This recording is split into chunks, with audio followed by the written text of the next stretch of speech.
لقمان حکیم روزی این 3 پند را به پسرش آموخت و به او چنین گفت: پسر جان، به تو سفارش میکنم که این 3 پند را به خاطر بسپار و به آن عمل کن.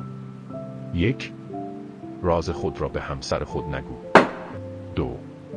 با مأمور حسابرسی و دفتردار نگهبان دولتی دوستی نکن. 3. از نوکیسه آن کسی که تازه ثروتمند شده وام نگیر. پس از آن که لقمان از دنیا رفت، پسرش خواست این پندها را بیازماید و آشکارا ببیند که زیان آنها چیست که پدر حکیم به او وصیت کرده است. لطفاً قبل مشاهده ادامه ویدیو کانال ما را سابسکرایب و لایک کنید. فرزند لقمان گوسفندی را ذبح کرد و بدن کشته شده آن را در میان کیسه‌ای نهاد و سر کیسه را بست و آن را به خان آورد و در زیر تختش چاله‌ای حفر کرد و آن را در همانجا دفن کرد و به همسرش گفت: من دشمنی داشتم و او را کشتم و در اینجا دفن کردم. مراقب باش که این راز را به کسی نگویی. سپس در همسایگی او یک مأمور نگهبان دولتی بود. با او دوست شد و هر روز او را نزد خود می آورد و برنامه روابط دوستی را با او انجام میداد و نیز درون محله‌ای که سکونت داشت، جوانی بود از یک خانواده فقیر که با کوشش ثروتی اندوخته بود و تازه ثروتمند شده بود و به ثروت خود افتخار میکرد. فرزند لقمان چند درهم از او قرض گرفت و آن را در گوشه‌ای از خانه‌اش گذاشت، تا اینکه روزی بین پسر لقمان و همسرش دعوا و نزاعی رخ داد. در آن حال زن او فریاد زد: ای قاتل بدکار و خونریز، مسلمانی را به ناحق کشتی و در خانه خود دفن کردی. حالا می‌خواهی مرا بکشی؟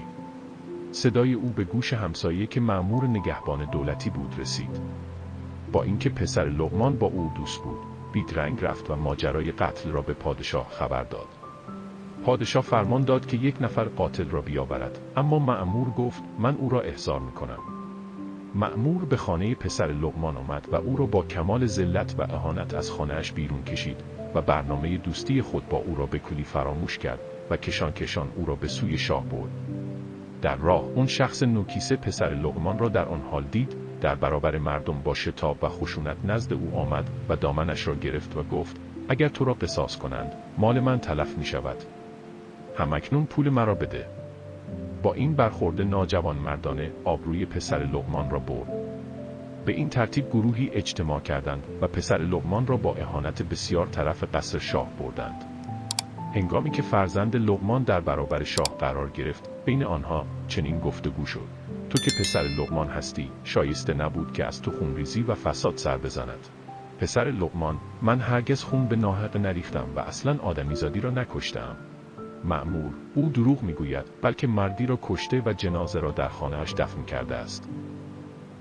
پسر لقمان: از پادشاه میخوام فرمان دهد تا اون مقتول را حاضر کنند و او در میان کیسه‌ای است که من در فلان جا دفن کردم. پادشاه فرمان داد تا آن جنازه را حاضر کنند. مأموران به خانه پسر لقمان آمدند و همسرش محل دفن را نشان داد.